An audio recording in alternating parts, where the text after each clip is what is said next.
Magandang hapon mga ka-happy hour. Narito ang mga balita para sa MBC TV Network News Update 5 PM edition. Pondo ng MyFIP ipinalilipat sa zero balance billing. Yan ang MBC TV Network News ni Raymond Dadpaas. Iminungkay ni Senador Sherwin Gatchalian bilang chairman ng Senate Committee on Finance na ilipat ang ilang bahagi ng 49 billion pesos na pondo ng medical assistance to indigent and financially incapacitated patients o MyFIP upang mapalawak ang zero balance billing program ng gobyerno. Malaking bahagi ng MyFIP ay pinadadaan sa opisina ng mga politiko na siyang ginagamit nilang pangtulong sa mga nangailangan ng pambayad sa mga ospital. Ayon kay Gatchalian, masakit makita na may mga kababayan pa rin tayong pumipila sa opisina ng mga politiko para humingi ng tulong. Hindi umano tama na inilalagay sa kamay ng mga politiko ang desisyon sa buhay at kamatayan.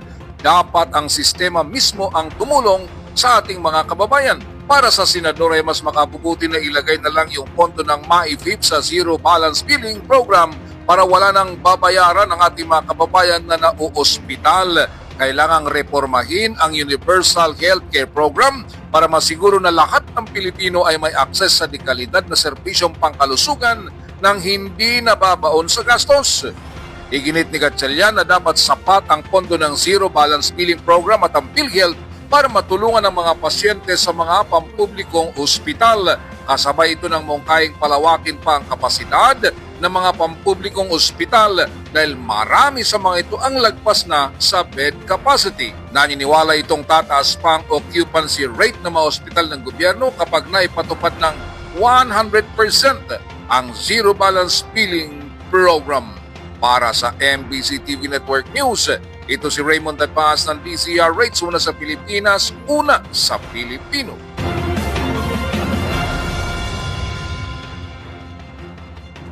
Samantala, sa Metro Manila ngayon, halos 100 na sangkot sa marahas na kilos protesta sa Menjola noong September 21, ipinagharap ng reklamo ng CIDG. Ipinagharap ng reklamo ng Philippine National Police Criminal Investigation and Detection Group sa Department of Justice ang 77 individual na sangkot sa marahas na demonstrasyon sa Menjola, Maynila noong September 21. Sa isang pulong balitaan sa Campo Crame, sinabi ni CIDG Director Police Major General Robert Morico II na ang mga ito ay maaaring maharap sa paglabag sa Article 142 ng Revised Penal Code o Inciting to Sedition, at Article 136 o Proposal to Sedition, at iba pang kaugnay na kaso.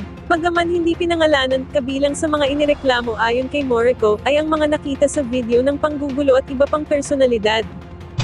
As you well know, we have already subpoenaed people. Not only yung involved na nakita doon sa video. And as I have said earlier, case makeup is ongoing. We will be filing cases in the next 2 days. Mahigpit naman ang atas ni PNP Acting Chief Police Lieutenant General Jose Malencio Nartates Jr. na tugisin at papanagutin ang sinumang nagtulak sa mga demonstrador na manggulo at maging marahas. With or without directive, pag nakita tayong violation, we must act on that. And since all of the police are investigators, may capability na mga investigator, but we'd rather the CIDG to handle that case. Ating alamin ang mga latest update mamayang alas 5:30 ng hapon sa programang Metro Manila Ngayon Afternoon Edition. Bago tayo magtapos, narito na ang Christmas countdown ngayong araw ng Martes. 51 days na lang, Pasko na. At yan ang mga balita para sa MBC TV Network News Update 5 PM edition. Samahan ninyo kami bukas mula alas 9 ng umaga hanggang alas 5 ng hapon.